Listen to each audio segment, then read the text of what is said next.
ನನ್ನ ಹೆಸರು ರಿತಿಕಾ. ನನ್ನ ಶಾಲೆ ಹೆಸರು ಸರ್ಕಾರಿ ಹಿರಿಯ ಪ್ರಾಥಮಿಕ ಶಾಲೆ ನೇಕಾರ್ ನಗರ್, ಹಳೆ ಹುಬ್ಬಳ್ಳಿ. ಇಂದು ನಮ್ಮ ಶಾಲೆಯಲ್ಲಿ ಸಂಭ್ರಮ ಶನಿವಾರ ಆಚರಿಸುತ್ತೇವೆ. ಇಂದು ನಾವು ಅಂತರ್ಜಾಲಗಳನ್ನು ಪರಿಚಯ ಮಾಡೋಣ.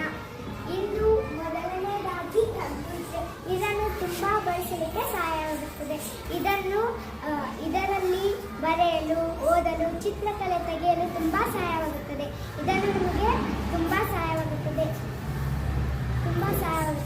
ಇದರಲ್ಲಿ ತುಂಬಾ ಸರಳವಾಗಿ ಟ್ಯಾಪ್ ಅನ್ನು ಮಾಡಿ ಓದಬಹುದು, ಚಿತ್ರಕಲೆ